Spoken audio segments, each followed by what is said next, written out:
Member for Coomera. Mr Deputy Speaker, I rise to speak to the 2025 state budget, and what a budget it is. The Crisafulli LNP government is delivering the fresh start Queenslanders voted for and the change they deserve.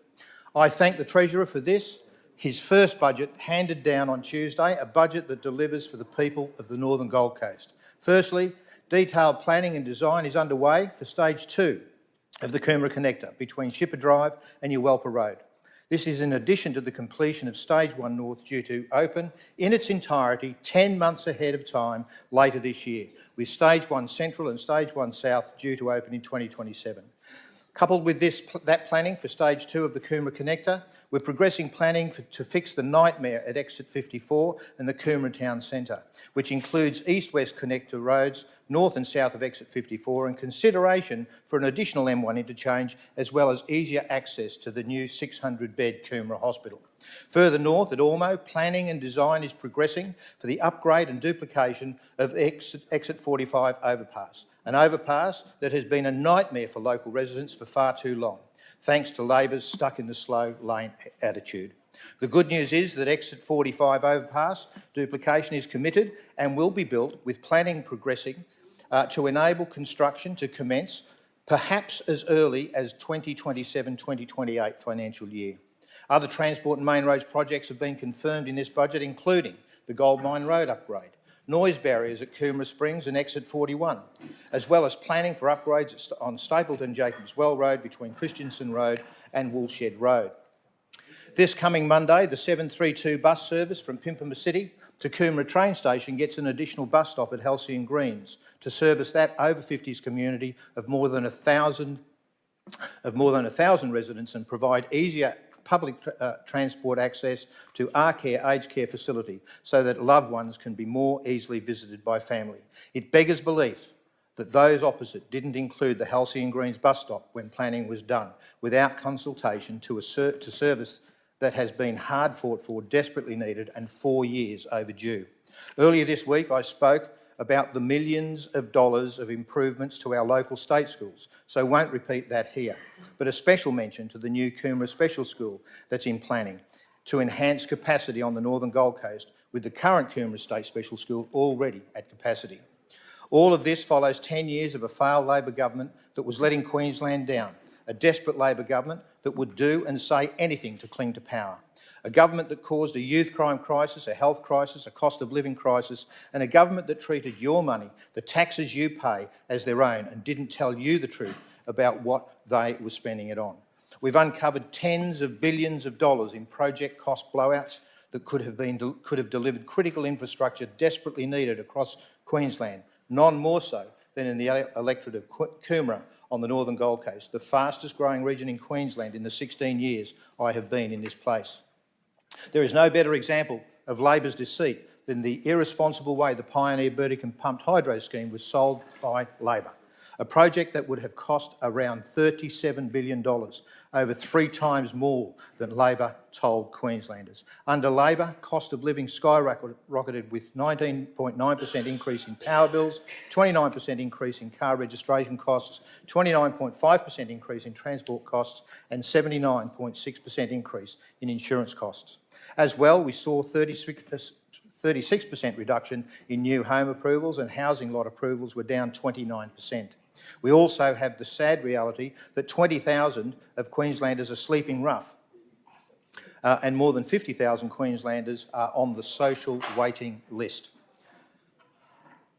housing waiting list. All these challenges are compounded by the lowest home ownership rate in Australia, none more so than the Northern Gold Coast, where we have 58% home ownership, whereas Queensland's 62%, the lowest in Australia.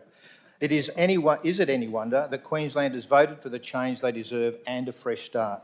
In contrast to Labor's failures and deceit, the Crisafulli government promises to restore safety where you live with a raft of tough legislative measures that give our police and the courts the laws they need, laws that were watered down by Labor.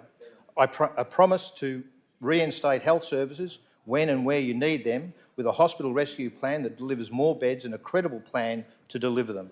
Under Labor, we saw a blowout in construction costs that resulted in the hard-fought-for Coomera Hospital project going from $1.3 billion to almost $2.3 billion. Sadly, that $2.3 billion was only delivering 405 beds and not all of the services the Northern Gold Coast community needed and deserved. That sorry tale was just the tip of the iceberg, with Labor's hospital construction program originally costed at $9.8 billion, blowing out to around $17 billion. The Crisafulli Government Hospital Rescue Plan will deliver at least 2,600 beds, 600 of them at Coomera Hospital. That's 50% more than Labor offered Northern Gold Coasters.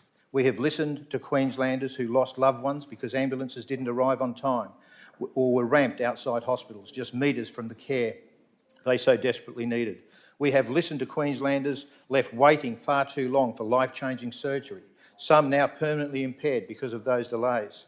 These are not just stories, they are the lived experiences of Queenslanders under a Labor government that failed to act. They demand not just words but real change, and that's exactly what we're delivering. Under Labor, we saw 44% ambulance ramping, the worst in Australia. Coupled with ambulance ramping, we have over 60,000 Queenslanders waiting for elective surgery and a record-long wait list of around 290,000 Queenslanders waiting to see a specialist. Included in our hospital rescue plan, as I said earlier, we are delivering more than 2,600 new hospital beds with 3 brand new hospitals, the new Queensland Cancer Centre, 10 major hospital expansions and upgraded health services across the state. This plan follows a damning review into Labor's $9.8 billion hospital build, a plan that was riddled with delays, underfunded projects and serious design flaws, and as mentioned above, that $9.8 billion is now forecast to cost $17 billion. Incredibly, under Labor, taxpayers could have paid up to $250,000 just to build a single hospital car space. Let's have a closer look at the hard-fought-for Coomera Hospital. Under a failed plan with Labor, it had nearly $1 billion in cost blowouts, delays of at least 6 months, no pharmacy, no pathology, no outpatient department, no plan for the 600 new beds, and desperately needed, and no viable connection to Coomera train station for patients or staff. Contrast that with our hospital rescue plan, which will deliver at least 600 overnight beds, critical services like maternity, day surgery, operating theatres and an ICU, a revised master plan for better public transport access and a much-needed multi-storey car park. This is what delivering for Queensland looks like. Under a Crisafulli government, we show Queenslanders respect for their money, respect for the taxes they pay. We're delivering real and meaningful cost of living relief for families and first home buyers, for everyday Queenslanders chasing the great Australian dream of home ownership.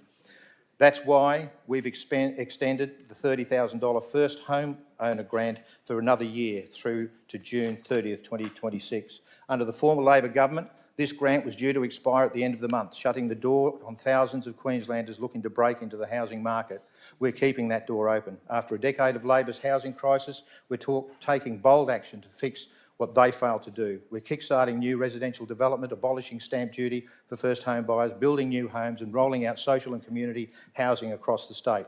This is all part of our Securing Our Housing Foundations plan, a core election promise delivered in our very first budget.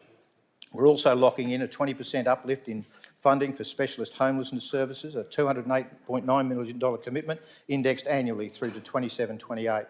That's long-term certainty for frontline providers and help for Queenslanders doing it tough. Let's be clear, Labor's housing failures left too many Queenslanders without a roof over their heads. They simply didn't build the social and community housing needed for our growing population. We'll do the heavy lifting to reverse that mistake by Labor. But our work doesn't stop there. The Crisafulli government is delivering real cost of living support and easing cost of living pressures for Queensland families with the introduction of pay-on sports vouchers, $200 vouchers available for either summer or winter sports. Parents with children aged 5 to 17 will be eligible to apply. The new initiative is designed to increase participation, particularly for children in regional and rural areas and kids living with a disability, and particularly important for the Northern Gold Coast families where the more kids go to school on the Northern Gold Coast than anywhere else, any other electorate in the state. Labor's last budget papers clearly showed funding for the previous sports voucher program was cut. They were not planning to continue it. The Crisafulli government is restoring and expanding this vital program originally created by the LNP more than a decade ago. These vouchers ensure children can participate in the sport they love, no matter the reason. or the season for that matter. This is about supporting families, encouraging healthy lifestyles and giving every child the chance to get involved in community sport. This is real cost of living help. With this, the Crisafulli government's first budget, we're just getting started. We're delivering a fresh start for Queensland.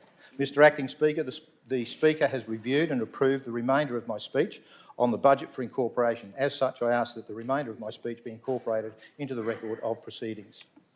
Noted. Member for Coomera. Deputy Speaker.